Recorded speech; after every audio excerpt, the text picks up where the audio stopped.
It started the way a lot of things in our house did, too quiet, too polite, and somehow already decided before I even heard about it. That morning, I came downstairs to the sound of wheels on hardwood, luggage zippers dragging across the floor, and Emma yelling from upstairs that she couldn't find her yellow bikini. Dad was loading the car, one of those forced smiles stapled across his face, like he wasn't sure whether this was a vacation or a chore. My little brother Jake was bouncing off the walls like he'd mainlined soda for breakfast, already in his swim trunks, slapping his flip-flops against the tile like he was proud to be getting out early for summer. I asked them where they were going. Mom looked up from her phone just long enough to say, "The beach house, remember? We told you, Lucas. It's for just a few days." Her voice had that tired, sugar-coated quality, like she was doing me a favor by reminding me of something I hadn't actually been told. I stood there in my socks and hoodie, blinking. I didn't remember being part of any conversation. I didn't remember even being asked. Dad stepped in like he always did when tension crackled. "You've got finals, bud. We figured you'd want to focus. Get a head start while it's quiet." He clapped my shoulder in that half-assed way that's meant to end the conversation. "Almost 18. You're practically an adult. House to yourself for a few days sounds like a dream to me." Then he winked, like that made it better. Like being left behind was a reward. They didn't even pretend to include me. No "we'll miss you," no hug goodbye. Jake gave me a half-hearted salute like I was a janitor at his school. Emma barely looked at me. And then they were gone, laughing as the trunk slammed shut, sunscreen smell lingering like an insult in the air. I stood there in the kitchen, staring at the spot where the toaster used to be. They'd even packed that. I guess Emma needed avocado toast more than I needed a hot breakfast. At first, I tried to brush it off. Told myself it was just a mix-up, that maybe they assumed I'd say no. But it sat in my gut like a lead weight. The silence in the house wasn't freedom, it was absence, sharp, deliberate, like I'd been cut out of something that used to include me. I made myself some cereal, scrolled through my phone, and tried not to feel the rising heat behind my eyes. It wasn't until that afternoon that I realized how deep the cut really went.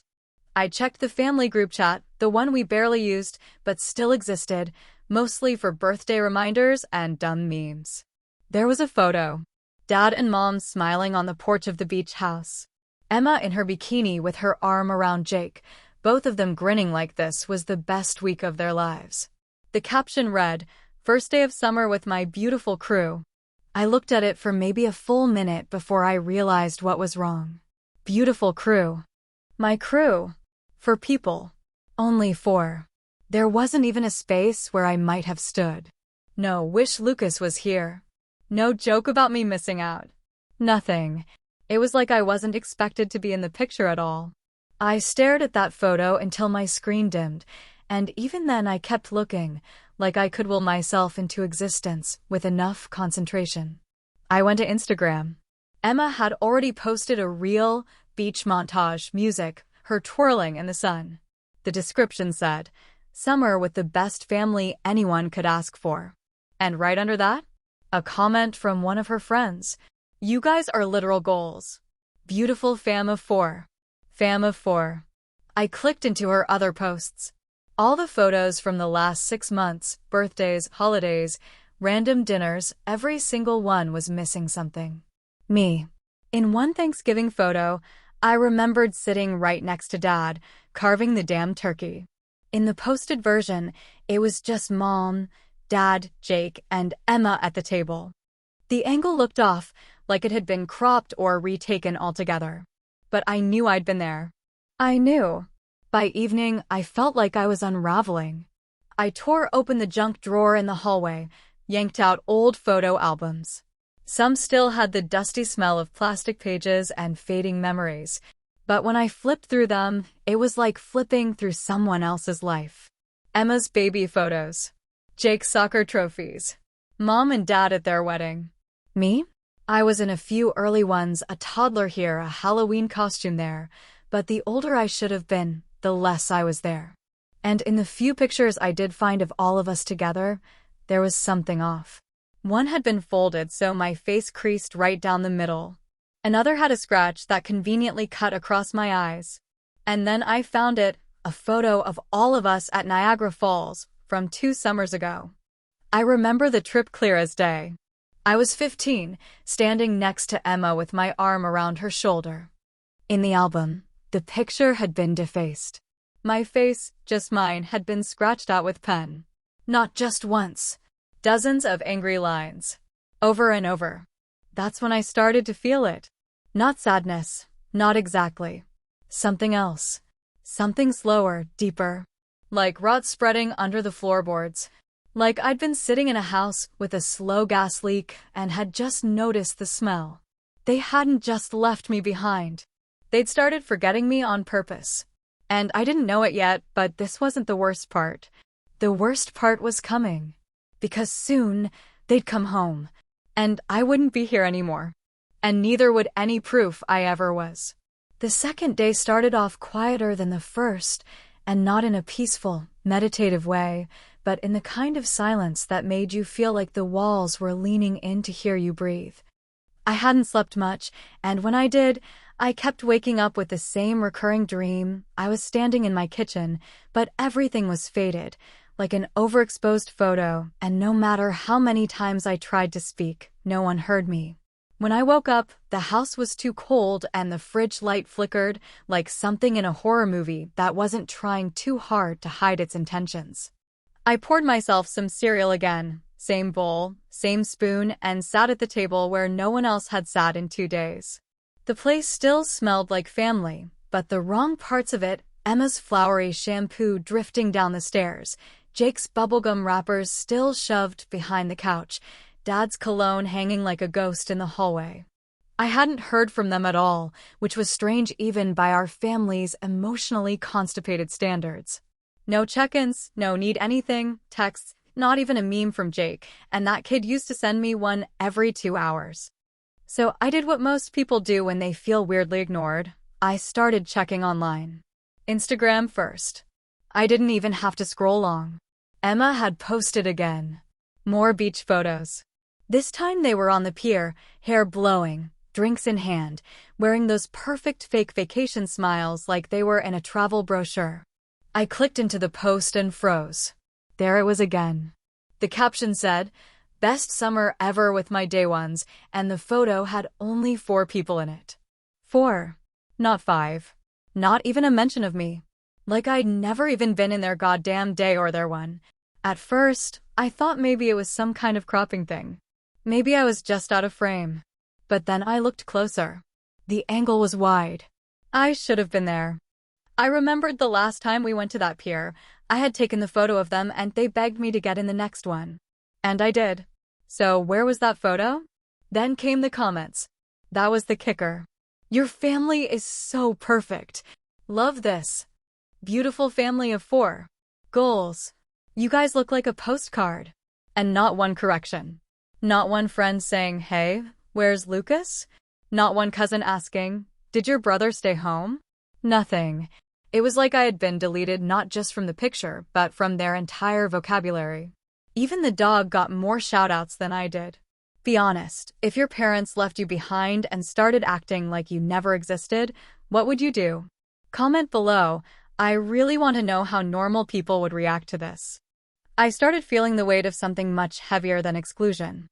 I started to feel like I was unraveling, like each click, each swipe, was erasing more of me. So I did what my brain does best. I went into survival mode. I began recording. Not with a fancy camera or anything. Just my phone. I opened my notes app, labeled a file, log 1, timeline, and started writing down everything. Dates, posts, screenshots, time of calls, number of people and photos. I backed it all up to a USB drive and stashed that under my bed. Then I filmed the house. Every room. I narrated everything out loud like a lunatic. This is my room. It's May 21st. I live here. I sleep here. I am real. I said that more than once. I said it again and again until my voice cracked and my breath shook, and I had to sit down on the floor just to remember what day it was. Then, in a weird moment of maybe I'm not losing my damn mind, I called the school. Just to see if they had me on record. The receptionist paused when I asked for my schedule. "Hold on," she said. Then came the click of typing. Then silence. Then, finally, "Lucas Hastings, you're not enrolled in any classes for summer prep, hun. Are you a sibling? Or are you transferring?" I hung up before I said something I couldn't take back. I didn't trust myself to stay calm. About an hour later, I got a voicemail from the school counselor, Mrs. Voss. Her voice was calm, but clearly trying too hard. "Hi, Lucas, just checking in. I got a message from your math teacher who said you hadn't been responding to emails. I tried calling your parents, but no one answered. If you're okay, could you give us a call? We just want to make sure everything's all right." They tried calling my parents. No answer. Of course not. Why would they pick up for someone who apparently doesn't exist? That night, I sat on the edge of my bed and tried to piece everything together. My hands were shaking as I scrolled through more old posts. Emma had deleted anything that even hinted I existed. Dad's Facebook was nothing but political memes and photos of Jake holding fish. Mom's Pinterest was all beach diets and motivational quotes about motherhood, none of which featured me. I even tried Googling my own name. Lucas Hastings. A few results popped up, an old class project, a track meet from sophomore year, but nothing recent. No mentions of my birthday. No articles. No social connections. I looked at myself in the mirror and saw someone I wasn't sure anyone else could still see. I touched the glass like maybe it would ripple, like maybe I could still reach through and pull myself back from wherever the hell they'd sent me. And that's when I whispered it out loud. Not to anyone else. Just to me. Just to the room. "I think they're trying to erase me." And the mirror, that old, cracked mirror that had hung in our hallway since before I was born, it looked back at me, like it knew.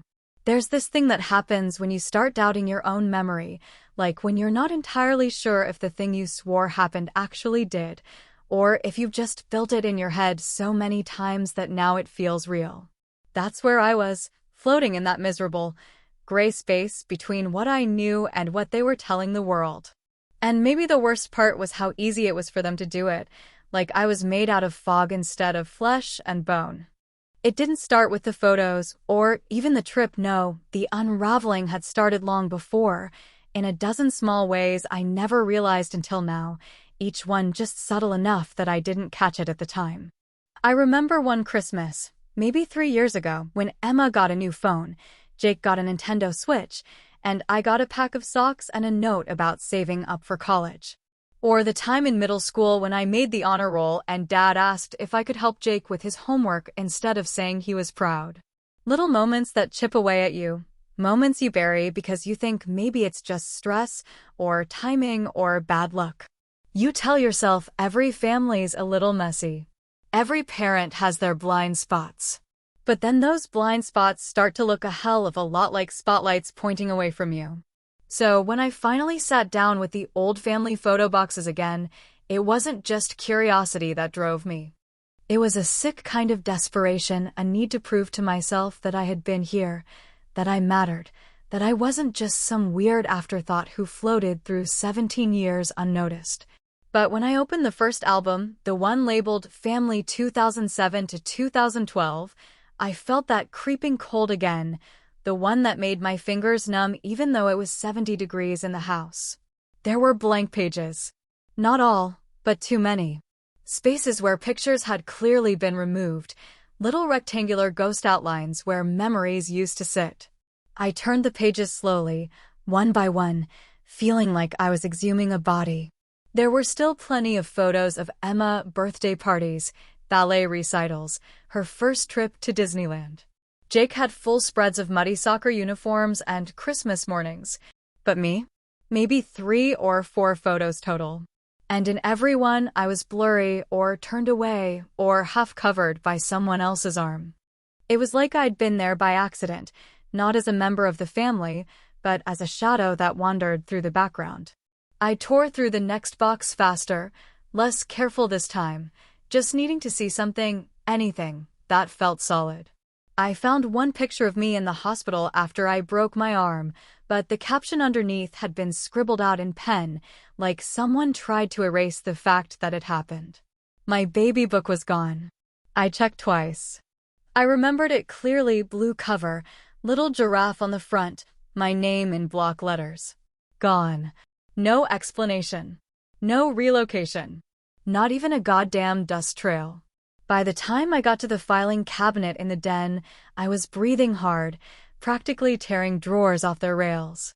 I found Mom's files, Emma's birth certificate, Jake's immunization records, their school forms neatly labeled and filed. When I looked for mine, there was a folder. I felt hope rise for half a second, but inside it was empty except for one torn envelope and a faded copy of my middle school report card. That's it. No birth certificate. No social security form. Not even a school registration. As if my paper trail had been quietly shredded and replaced with nothing. I called the school again, this time directly asking the admin office to check the emergency contact list. The woman on the other end paused, and I could hear her clicking through files. Then she said, "Careful and slow. I don't see your name here, Lucas. Are you sure you're registered this semester?" My voice cracked when I answered. "Check under Carol Hastings. Or Mark Hastings. Parents." She checked again, then said, "We have 2 students registered to that household. Emma Hastings and Jake Hastings." I asked her to check again. She told me that was all they had.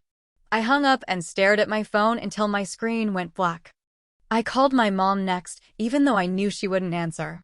But she did on the 3rd ring, too cheerful, like she was in the middle of a game show. "Hey, sweetie," she chirped. "Everything okay?" That fake warmth made my stomach twist. I asked her flat out, "Why am I not on the school's emergency list?" There was a pause. Too long. Then she laughed nervously. "Oh, that? I think it's just an admin mistake. You know how those school systems are. Glitchy. A glitch. Right. Like my whole life was some kind of corrupted file." I didn't buy it for a second. I asked her where my baby book was. Another pause. "It's probably packed up somewhere, hon. We've moved stuff around." I asked why my name was missing from the family album. This time, the line got quiet. "Lucas," she said softly, "you're being dramatic. Why don't you go get some air?" She passed the phone to Dad after that, like she couldn't deal with me. He sounded tired, like he didn't even want to play along. "It's just a mix-up, son. Don't overthink it." I asked him if they still remembered my birthday. He said of course, but didn't say the date. I hung up on him mid-sentence. I sat there on the living room floor for maybe an hour after that, surrounded by piles of photo albums that felt more like evidence than memories. The air in the house felt heavier than before, like it was pressing down on me, trying to pin me in place. I felt like a bug under glass, looked at, but not really seen. When I finally made it back to my bedroom, I was hoping to escape the feeling. But the second I opened my closet, my chest went cold. Half my stuff was gone. Shirts I knew I owned, books I'd stacked neatly just last week, my old sketch pads, all missing. Not misplaced. Missing. No dust outlines. No mess. Just empty space, like no one had ever lived there. And for the first time since this all started, I let myself say it out loud. They didn't just go on vacation, I whispered to the emptiness around me. They started over. The sound of tires crunching the driveway gravel came earlier than I expected, and for a few seconds I felt a strange mix of panic and curiosity swirl in my stomach like spoiled milk. I wasn't there to see them walk through the front door, but I'd left the camera recording, hidden behind a stack of books on the shelf in the living room, angled just right to catch the exact moment they came back from their perfect little vacation, expecting life to resume exactly where they'd left it. I had watched enough by then to know they'd already left me in their minds, long before the trip began. But even I didn't expect what happened next. The door opened, keys jingled, and then silence. No calling out my name, no "Lucas, we're home." Just the creak of shoes on floorboards and the faint rustle of bags being dropped. The first words out of my father's mouth weren't what a parent says when returning to a son left home alone. He looked around with furrowed brows and muttered, "Did he take off?" The tone wasn't angry. It wasn't worried. It was confused, like someone who expected to find a bag of groceries in the kitchen and instead found an empty fridge. Mom was even worse. She walked right past the spot where I'd left a note that simply said, "I'm still here, but you aren't." She didn't stop. Didn't blink. Just walked into the kitchen, opened the fridge, and started unpacking sandwich meat and sparkling water like it was any other Tuesday. There was no panic. No sense that something had gone wrong. It was like they hadn't just left their teenage son alone for 4 days. It was like they had come home to a house that never had a son in it at all. But the real kick in the teeth didn't come until Emma walked in. She bounced through the door, earbuds in, sunburnt cheeks, and an armful of shopping bags. She barely glanced around. And when Mom turned to her and asked, casually, "Did you see if your brother's bike was outside?" Emma looked genuinely puzzled. Not annoyed, not sarcastic. Just puzzled. What brother? The room went still for a beat. Dad's face twitched, like he was trying to remember something he wasn't sure ever existed. Mom froze, a jar of pickles in her hand, eyes darting to Emma like she'd misheard. But Emma didn't laugh, didn't smirk, didn't roll her eyes like this was one of her dumb jokes. She was serious. She looked around the house like she was standing somewhere unfamiliar, somewhere full of echoes instead of memories. "Lucas?" Dad finally asked, voice low, cautious. "Tall, skinny, dark hair?" "Your older brother." Emma blinked at him like he was describing a character from a movie she hadn't seen. "We don't have an older brother, Dad." "What are you talking about?" I watched this on the footage hours later, my body cold and still, fingers gripping the edge of the desk so hard my knuckles went white. This wasn't a game anymore. This wasn't a cruel joke or some emotionally distant parenting strategy. This was a full-blown psychological purge. Either they were lying so deeply they'd started to believe it, or something was truly broken, something fundamental. Something that made the world bend sideways and made the truth melt into suggestion. It got worse, of course. My bedroom, the one I'd slept in since I was 4, the one with the window that looked out over the oak tree I used to climb, was now spotless. Not clean. Sterile. The walls were painted a soft beige, the bed was made with fresh, white linens, and the posters I'd collected over the years were gone. Every drawer was empty. My clothes weren't in the closet. My sketch pads, my books, my baseball glove from Little League vanished. In their place was a stack of hotel-grade towels and a guest Wi-Fi card, sitting on the nightstand like this was a rental property and I was never meant to stay. Dad walked in and looked around like something was on the tip of his tongue. "Did we do something in here before we left?" he asked. Mom nodded slowly. "Didn't we talk about turning this into a guest room?" she said, not quite confidently. It was like they were trying to fill in blanks with guesses. Like their brains were stitching together a new past out of half-formed lies and forgetfulness. Eventually, they called the police. Not because they missed me. Not because they were worried. But because I had become a loose end, a hole in their logic they couldn't patch. The officer arrived with a calm demeanor and a notepad. He asked the usual questions. When did you last see him? What was he wearing? Did he leave a note? But when he asked for my birth certificate, they hesitated. Dad checked the drawer where it had always been, and I saw the exact moment his face dropped. He didn't find it. He didn't find anything. No school transcripts. No immunization records. Not even a library card. Mom tried to play it off. "We must have moved it during the renovation," she said, though there had been no renovation, not in years. The officer raised an eyebrow but kept writing. He asked for a recent photo. They looked at each other like he'd asked for a blueprint to the moon. There weren't any. Not on their phones, not in the albums. Nothing to offer. No proof of me. No way to say I had ever been there other than their words, which were now cracked, uncertain, barely whispered. Emma sat on the stairs during the whole thing, chewing a piece of gum and scrolling through her phone like the world hadn't just tilted off its axis. At one point, she looked up and asked, "Why are we talking about someone who isn't real?" And her voice was so casual, so natural, it made the officer stop mid-sentence and glance between them like maybe he'd walked into something bigger than a runaway teen. He asked Emma to clarify. She just shrugged and said, "I don't remember ever having a brother. I think maybe they're confused." The cop didn't say much after that. He left them with a card, told them to call if they found anything, but you could tell he wasn't convinced a missing person even existed. Because in a world obsessed with data, with digital footprints and photos and text threads, I didn't have one anymore. I was a glitch in the code. A skipped line in the family story. A name no longer spoken. That night, while they sat in the living room, avoiding each other's eyes, Mom leaned toward Dad and whispered something that the camera barely caught, but I heard it. "I heard it."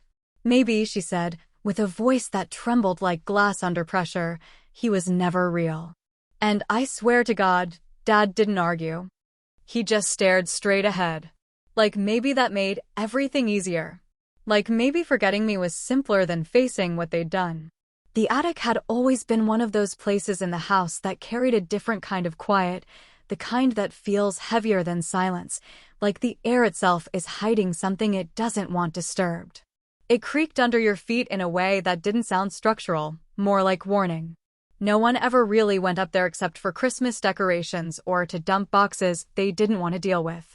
So when Mark opened the hatch on that gray Tuesday morning, it wasn't out of nostalgia or some sudden urge to clean. It was because something in the house had shifted, an atmosphere thing, invisible and intangible, but real enough that even someone like him, someone who made a life out of ignoring the emotional weather, finally felt the chill. He hadn't spoken much since the police left the night before, hadn't said anything at all when Carol repeated her whispered suspicion that Lucas had never been real. He hadn't disagreed. He hadn't agreed. He just sat there, brow furrowed like he was watching something unfold on the inside of his skull. When he pulled down the attic ladder, it let out a moan that echoed through the hallway, long and dry like it didn't appreciate being woken up. He climbed up slowly, brushing aside insulation and a couple boxes filled with baby clothes they never threw away, mostly Emma's, a few of Jake's, and there in the back corner, underneath a warped board and next to a spider-webbed crate of old tax forms, he found something out of place. It wasn't dusty like the rest. It looked recently moved. A black plastic case, cinched slightly at the corner, like it had survived a fire. The label, written in thick Sharpie, read simply, LH.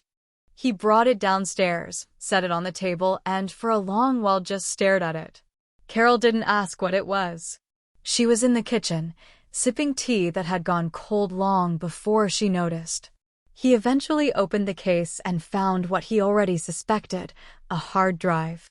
Burnt at one end, but not completely destroyed. He didn't plug it in right away. Some part of him hesitated, like whatever was on there might be worse than the not knowing. But that same afternoon, after pacing the house and checking Lucas's former room again, as if something might have reappeared in the closet or under the bed, he took the drive to the public library. It was the only place nearby with computers not tied to their home network. The librarian didn't look up when he walked in. The machines hummed softly, blue glow bouncing off the laminate desk. It took a minute to load, but when it did, Mark found a single folder titled Same as It Never Was. Inside were screenshots, notes, internet archives, search history, video clips. All of it tied together by one common theme, erasure. Not physical disappearance, not death, but being unremembered.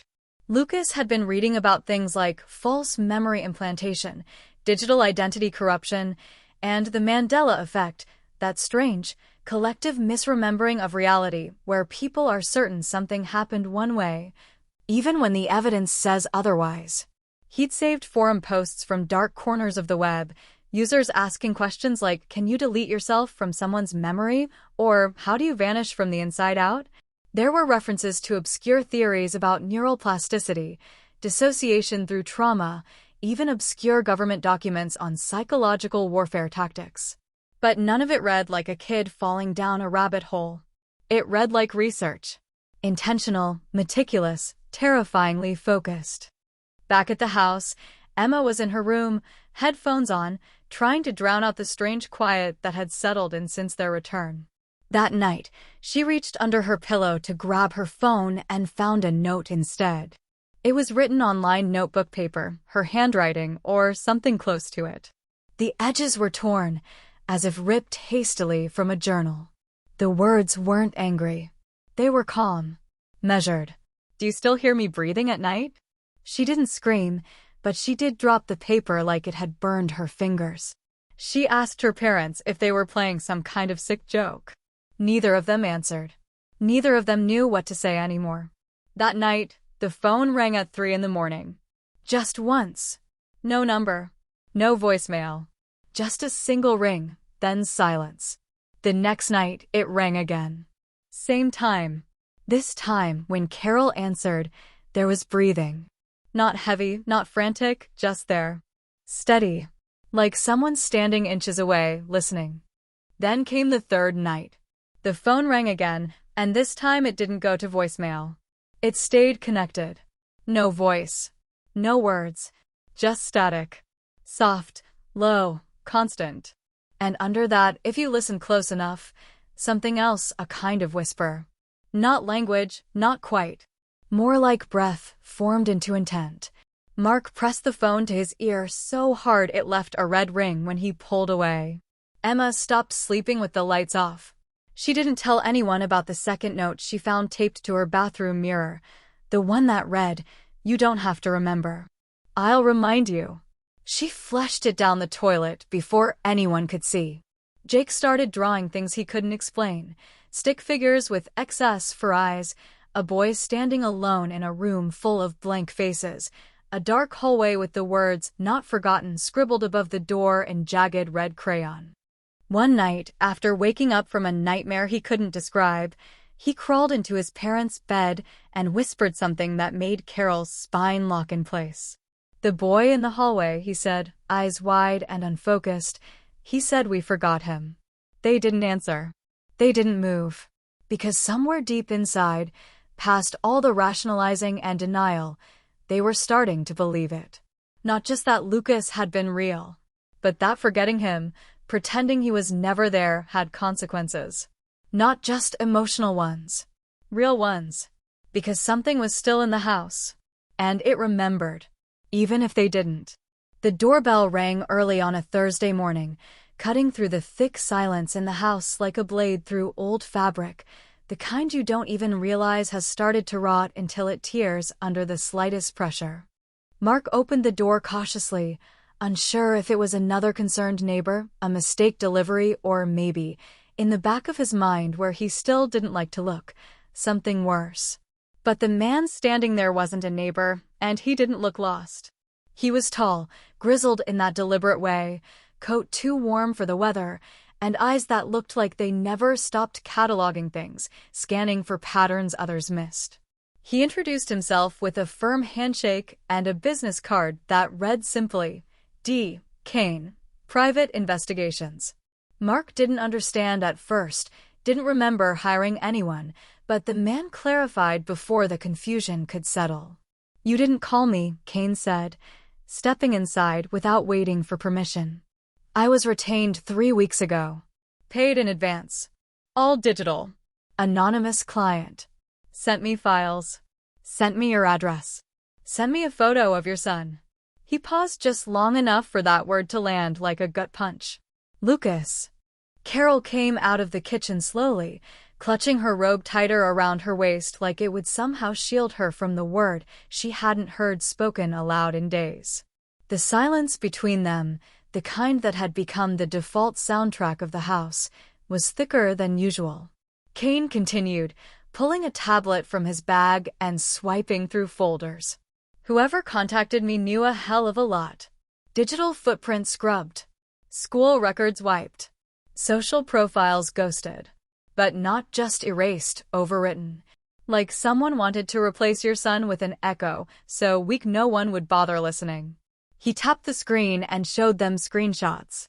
Forums deep in the bowels of the internet, the kind of places where anonymity wasn't a feature, it was the price of entry. Names didn't mean anything there, only aliases, timestamps, and obsession. Carol squinted at the top of the post.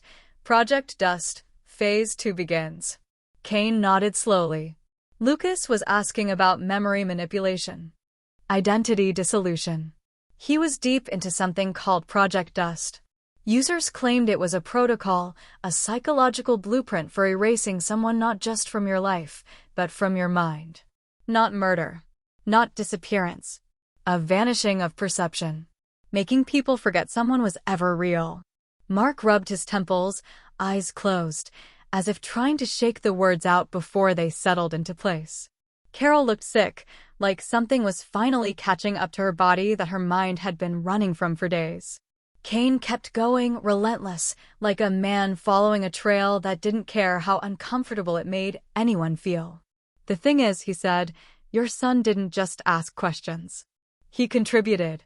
Uploaded documents. Started threads. He wasn't just trying to understand Project Dust, he was testing it. They didn't ask how he knew. They didn't have to. Kane reached into his bag again and dropped a Polaroid photo on the table. Lucas, eyes clear, unsmiling, holding a sign that read, I am the control. Later that day, Kane took them to the edge of town, to an abandoned building near the industrial strip, the kind of place that had been empty for so long it didn't even show up on Google Maps anymore. He said the coordinates had been hidden in metadata on one of Lucas's forum posts, buried inside a JPEG, almost invisible unless you knew what to look for. They entered cautiously, flashlight beams bouncing across rusted metal and crumbling walls, the smell of mold and rot thick enough to coat the tongue. Graffiti covered every surface, most of it angry and incoherent, tags, obscenities, symbols, but one wall stopped them all cold. A face, spray-painted in stark black and white, unmistakably Lucas. Smiling, but not kindly, not warmly. It was a smile that asked questions no one wanted to answer. Beneath the face, in bold red letters, I am the glitch in your memory. Carol stepped back, hand over her mouth, and Kane just stared like he'd seen this sort of thing before. Not exactly this, but the shape of it, the madness that comes from stepping too close to the edge of something your mind wasn't built to handle. He left this for you, he said quietly. Not for the world. For you. That night, no one spoke. Kane left without asking for payment, like whatever ledger he was balancing had nothing to do with money.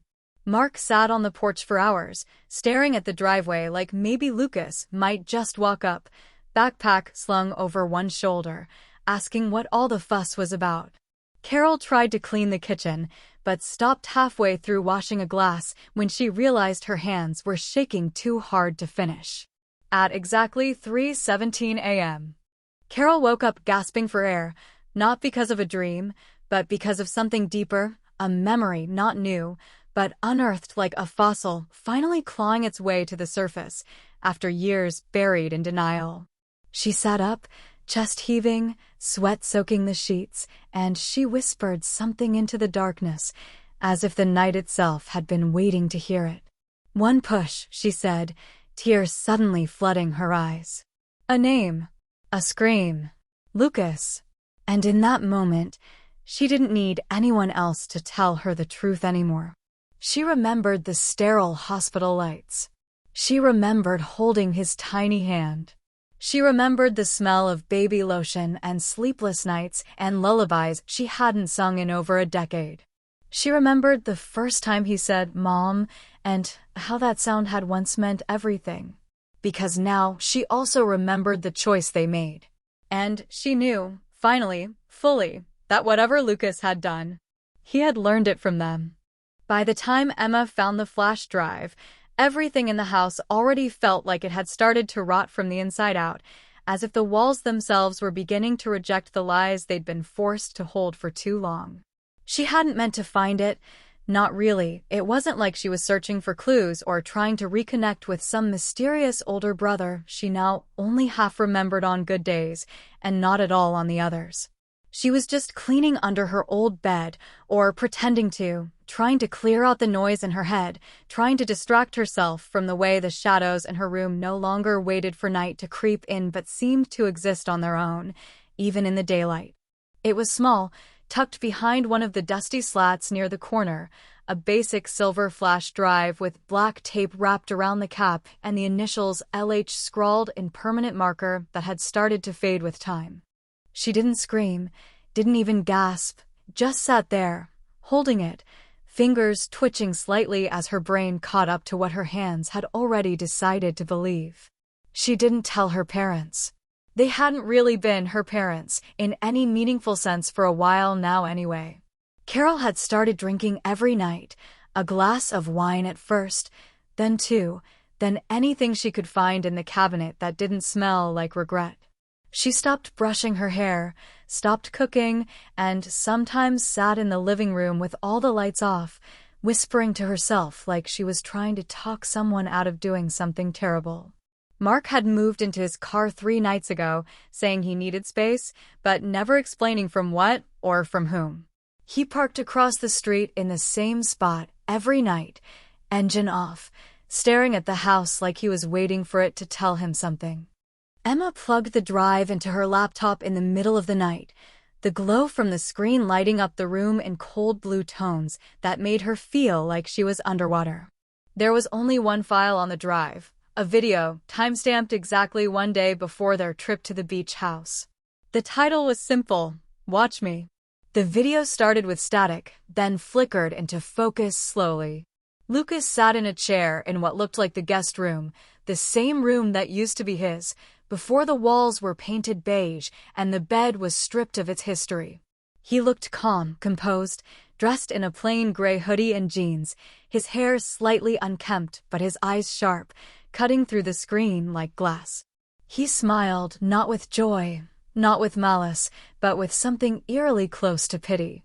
"You told me to stay home," he said, his voice steady and oddly serene, as if he were reading a bedtime story or reciting a eulogy. "So I did. You left. I stayed. And somewhere between your last laugh and your first photo at the beach, I started to disappear." Emma leaned closer to the screen, hand shaking against her lips. "I know you don't remember everything. That's part of the deal, right? You forget the parts that are inconvenient. The tantrums. The awkward silences at dinner. The fact that I used to be your son. Your brother. You forget on purpose. You let go of people the way most people take out the trash. Quick. Quiet. Like it's just part of the routine." He leaned forward in the video, voice dropping just slightly. "But memory doesn't rot like trash. Memory clings. Memory waits. And I'm still here. In the gaps. In the corners of your eyes when you blink too fast. In the silence between your thoughts when you try not to think of me. I'm there. Every night. Every shadow. You'll remember me because I've made it impossible not to." The screen flickered again, and the video ended without any further words, just a long, drawn-out silence that felt heavier than the message itself. Emma sat frozen, unable to blink, unable to move, her mind spinning with 1,000 fragments she couldn't hold onto. That week, everything fell apart completely. Carol stopped leaving the house. She wouldn't go near the guest room and refused to walk past the family photo wall that now had a single empty frame in the center, the one that used to hold their Niagara Falls trip. She started talking to someone who wasn't there. At night, she'd whisper Lucas's name like it was both a confession and a curse, like she was begging forgiveness from someone who wasn't ready to give it. Mark still stayed in the car, engine off, headlights aimed at the porch. Once, Emma saw him mouthing something over and over again, not a prayer, not a name, just a phrase she couldn't quite make out. He looked smaller every day, shrinking like a man being erased from his own body. Emma, on the other hand, stopped sleeping altogether. Every time she closed her eyes, she felt someone sitting on the edge of her bed. not touching her, not speaking, just watching. Her body locked up sometimes, a pressure in her chest that made her think of drowning, sleep paralysis. The internet called it, but it didn't feel like sleep. It felt like a presence. Like Lucas was back, not physically, but in the oxygen, in the static hum of the air conditioner, in the places they used to share. Then one morning, Carol noticed something on the mantel. A photo frame, slightly off-center, tilted like it had been touched.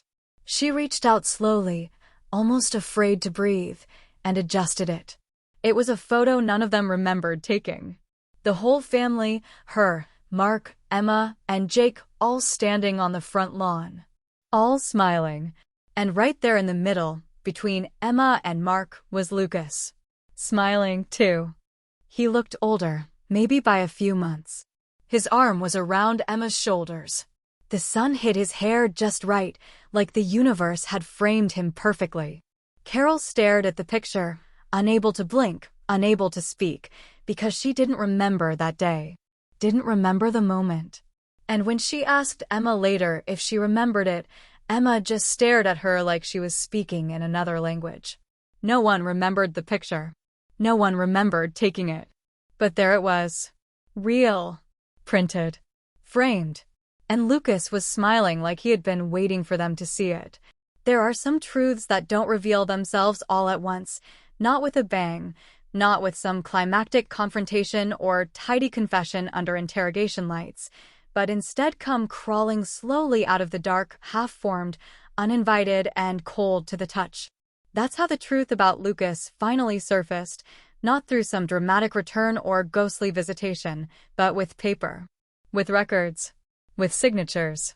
With cold, bureaucratic proof stacked between hospital printouts and archived email chains. And it was the police, the same ones who had walked out of the Hastings house a week earlier shaking their heads at a family who couldn't keep their stories straight, who called back after reopening the file out of something that looked a lot like guilt. But maybe was just curiosity they couldn't shake. It was a junior detective, young enough to still believe in anomalies, who thought to pull the hospital's archived birth records from nearly 18 years ago. It took time, more than it should have, because someone had already redacted the digital files, and no one could explain why a birth certificate would be missing from both the state and school systems. But in the dusty back end of a paper-only storage wing of the county's records department, there it was, Lucas Hastings, born August 14, 2007. 7 pounds, 10 ounces. Delivered at County General. Mother, Carol Hastings. Father, Mark Hastings. Attending physician, Dr. Martha Newell. Real. Tangible. Documented. A fact, inked in black and white. When Carol was shown the record, she didn't cry. She didn't scream or collapse or clutch her chest like the mothers in dramatic true crime shows. She just went quiet in a way that felt deeper than silence. Like something inside her had finally gone still. She stared at the record for a long time and said only one thing. I remember the smell of his skin. That first night.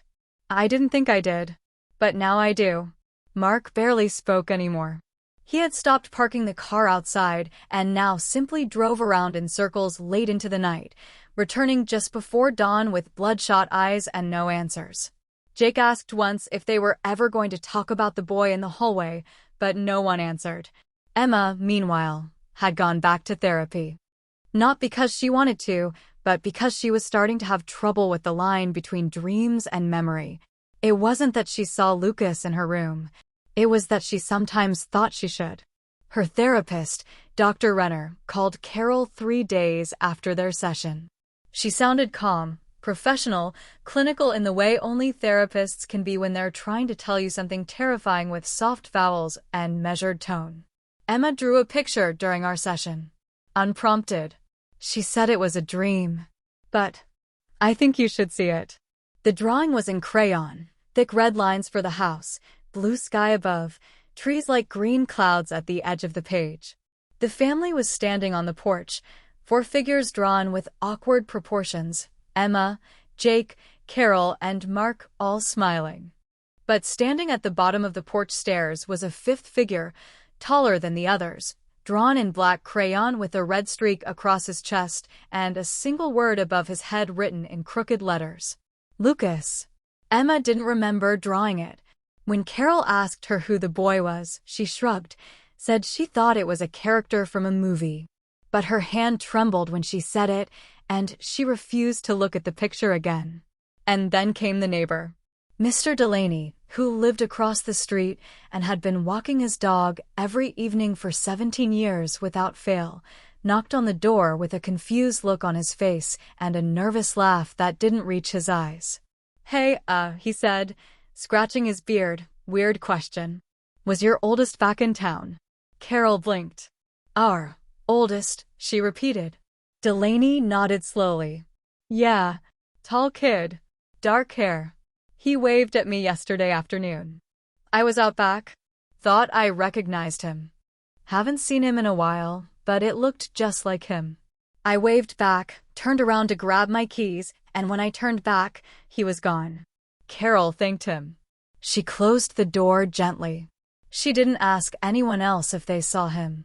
And later that night, after everyone had gone to their separate corners of the house to pretend that nothing in the past year had been real, a voice played softly from the Bluetooth speaker in the kitchen, not activated, not synced, just there. Speaking through a crackle of low static, like a distant radio signal finally making its way through. It was Lucas. Calm. Collected. That same voice from the recording Emma had watched, only now it sounded closer. More present. I never left, he said, the words slow and deliberate, each syllable like a nail being driven into wood. You did. One by one, you let go. You folded the memory of me into a drawer and slammed it shut. But drawers open. And memories, they come back. I'm not taking revenge. I'm not here to haunt. I'm just putting everything back in its place. The speaker clicked off. No one touched it. No one said a word. And that night, for the first time in weeks, the family all sat down at the dining room table at the same time, plates set, napkins folded, the kind of forced normalcy people claw at when everything inside them is bleeding. Carol served lasagna. Emma passed the bread. Jake drank his juice without complaint. Mark sat stiff, fork barely touching his food. But there was one extra plate. At the end of the table. Clean silverware. A full portion. A glass of water filled to the brim. The chair was empty. No one said a word about it. No one looked at it too long. And no one, not a single one of them, asked who the plate was for.